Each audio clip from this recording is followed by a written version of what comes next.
ආයුබෝවන් අපේ මැහුම් මහගෙදර YouTube video channel එකට ඔයගොල්ලන්ව ආදරයෙන් පිළිගන්නවා.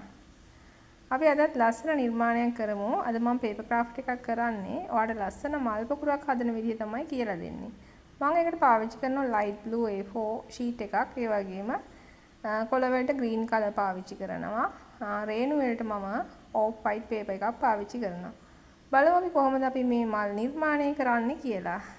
දිගටම රැඳිලා ඉන්න මගේ channel එකත් එක්ක.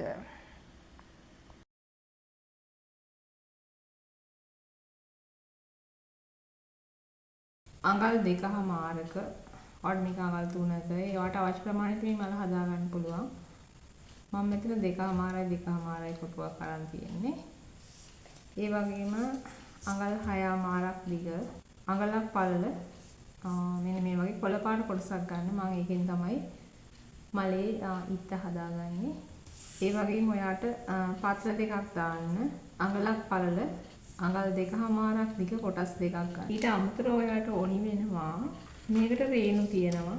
රේණු දාගන්න මම ඔෆ් වයිට් වගේ කලර් එකක් පාවිච්චි කරනවා. ඒකෙන් මෙන්න මේ වගේ කොටසක් ඔයා කපා ගන්න. ඊට පස්සේ අපි බලමු ඊළඟ පියවර මේ මල හදාගන්නේ කොහොමද. මේ මල හදන්න ඔයා මෙන්න මේ විදිහට ත්‍රිකෝණාකාරව නවා ගන්න. ත්‍රිකෝණාකාරව නවලා නැවත ඊළඟට ත්‍රිකෝණාකාරව නවන්නේ. කියන්නේ මේ ත්‍රිකෝණේ පොඩි ත්‍රිකෝණයක් වෙන්න තමයි ඔයා මේක නවා ගන්න ඕන. ඊට පස්සේ ඔයා මේ පැත්ත හරවලා ඒ කියන්නේ තුන් පාරක් ඔයා මේක නවා ගන්න ඕන. මෙන්න මේ ගන්නට එන්න. ඊට පස්සේ ඔයාට පුළුවන් පැන්සලක ආධාරයෙන් මේකේ පෙට්ටි හැඩය ඇඳ ගන්න. ඔයා ගන්න ඕන මෙන්න මේ නැම්ම සම්පූර්ණ දැන් මේ පැත්තේ නම් නැම්මවල් කීපයක් තියෙනවානේ. මෙන්න මේක සම්පූර්ණ නැම්ම තියෙන පැත්තට අරගෙන ඔයා මේක ඇඳ ගන්න. මෙතනින් චුට්ටක් ඉඩ තියලා මෙන්න මේ විදිහට හැඩතලයක් ඇඳ ගන්න. මේ මල් පිට තමයි අපි කපා ගන්න යන්නේ. අපි ඇඳගත්ත මල දිග ඇරලා බලමු. ඔයාලට මේක පෙති ගන්න වැඩි කරගන්නත් පුළුවන්. මම පෙති 4ක් මෙතන පාවිච්චි කරන්නේ.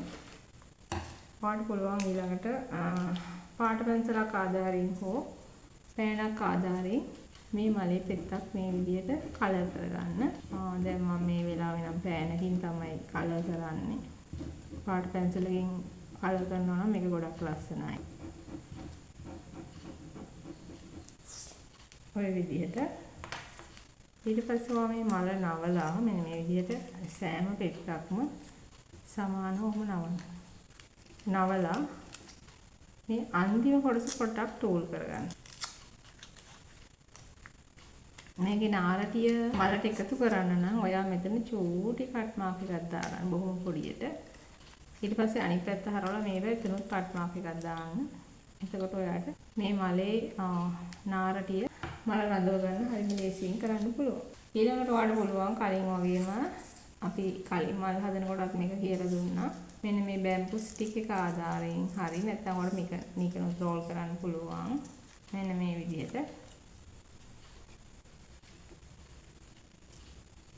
ඊට පස්සේ මම ඔයාලට පෙන්නුවා ඕෆ් වයිට් කොටසක් ගමු කියලා. මේක මෙන්න මේ විදිහට හීනියට කපා ගන්න. අපි මේ මලේ රේණු කපා ගන්න තමයි මේ හදන්නේ.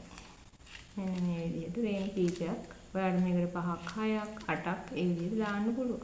රේණු 3ක් හදලා දාන්නත් පුළුවන්. ඒකේ ප්‍රශ්නයක් නැහැ. ඊට පස්සේ මම ඔයාලට තව ලස්සන වැඩක් කියලා දෙන්නම්. මෙන්න මේ වගේ ටූල් එකක් ආධාරයෙන් මෙන්න මේ විදිහට ඔයාලට පුළුවන් මේ රේණු හදාගන්න. එතකොට ලස්සනයි.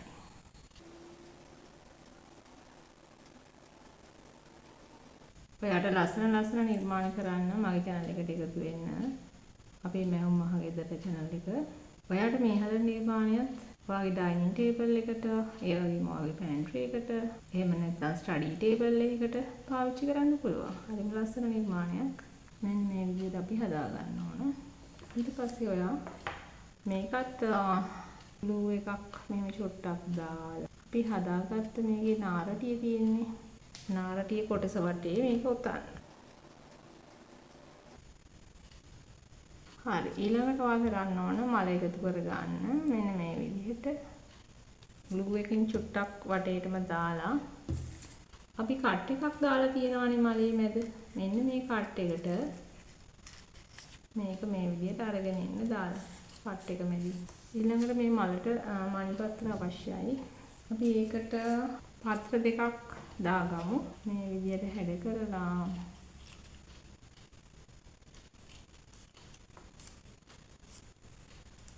මැද්දෙන් පොඩ්ඩක් මේ විදිහට නවාගෙන මේ කොලේ අයින පැත්ත මෙන්න මේ විදිහට ටූල් කරගන්න. මේකේ අයින පොඩ්ඩක් ටූල් කරගන්න. අපිට දැන් පුළුවන් අර කට් එක දාගත්තු පැත්තට මේ විදිහට ඔයා ගම් ටිකක් දාලා මෙන්න මේ පත්‍ර අලව ගන්න. පොඩ්ඩක් වෙලා මෙහෙම ටච් කරන්න. ගම් එකත් එක්ක ඊට පස්සේ මේක ඇලවෙනවා ටක් ගාලා. බයින්ඩ් ගම් එකක් මම පාවිච්චි කරන්නේ. ඊට පස්සේ වල පුළුවන් මෙන්න මේ විදිහේ කොලේ පොඩ්ඩක් පහත් කරලා දාගන්න. ඒ වගේම අපි අනිත් කොලේත් අලව ගමු.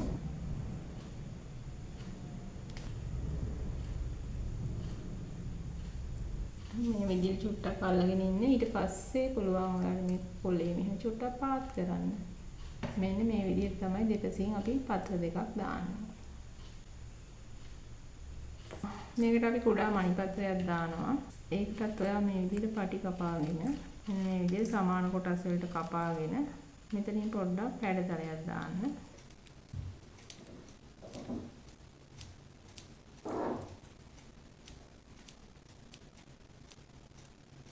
ඊට පස්සේ ඒකත් මෙන්න මේ විදිහට ටූල් කරගන්න ඕන. දැන් ඔයාලට තියෙන්නේ මල වටේට මේක ඉස්සෙල්ලා කලින් කරගත්තා නම් වඩා හොඳයි. මල වටේට මෙන්න මෙහෙම අලව ගන්න.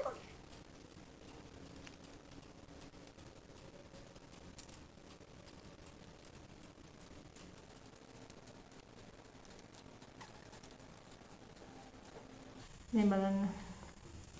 අපි මේ මල හදලා ඉවරයි. මේ තියෙන්නේ පත්‍ර දෙකක් දාලා තියෙනවා. මණි පත්‍ර තියෙනවා. මේ මලට රේණු තියෙනවා. මේකත් ගොඩක් ලස්සන මලක්. මෙන්න මේ විදිහට තමයි අපි හදලා ඉවර වුණාට පස්සේ අපි මේ මලත් මේකටම එකතු කරමු. මේ විදිහට තමයි මල් බන්ච් එකක් විදිහට ඔයාලට පාවිච්චි කරන්න පුළුවන්.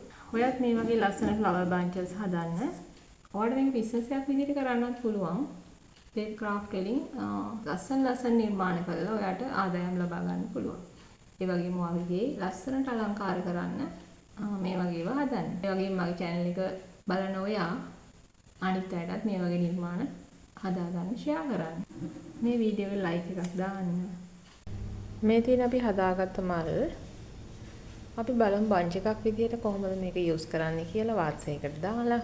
දැන් අපි හදාගත්ත මල් ඉති වලින් අපිට පුළුවන් අපි වෙන වෙනමනේ හදලා තියෙන්නේ. මෙන්න මේ විදිහට ඔයාලට පුළුවන් ඉත්තක් විදිහට එකතු කරගන්න. මේකට මල් දෙකක් තුනක් ඔයාලට මෙන්න මේ විදිහට එකතු කරගන්න පුළුවන්. මෙන්න මේ විදිහට ඔයාලටම වාස් එකක් හදන්න පුළුවන්. මම මේ ඉවත දාන, ඒ කියන්නේ මම කෑම ගේන බෑග් වලින් තමයි මේ වාස් එක හදලා තියෙන්නේ. ඔයාලට මම මේ වීඩියෝ එක ඊළඟට දාන්නම්. මේ දින අපි හදාගත්ත මල්. එහෙමනම් ඔයාලත් මේ වගේ ලස්සන මල් හදන්න. ඔයා සුවන් රැකියාවක් විදිහට මේක කරන්න කැමති නම් දිගටම මගේ වීඩියෝ මාලාවට එකතු වෙන්න. මම ඔයාලට විවිධ නිර්මාණ ඉගෙන ගන්න අලුත් වීඩියෝ ඔයගලන්ට දානවා. එහෙමනම් ඔයා තාමත් මගේ channel එක subscribe කරලා නැත්නම් channel එක subscribe කරන්න. ඒ වගේම මගේ වීඩියෝ වලට like එකක් දාන්න. කඩදාසි මල් වලින් සුවන් රැකියා පාඨමාලාවට එකතු වෙන්න කැමති නම් ඔයා comment එකක් දාන්න. එතකොට මට පුළුවන් ඔයගලන්ට අවශ්‍ය අලුත් වීඩියෝස් දෙන්න. හොඳයි. එහෙමනම් ඔයාලට අලුත් වීඩියෝ එකක් අරන් එනකන් ඔයාලා හැමෝටම සුබ දවසක්.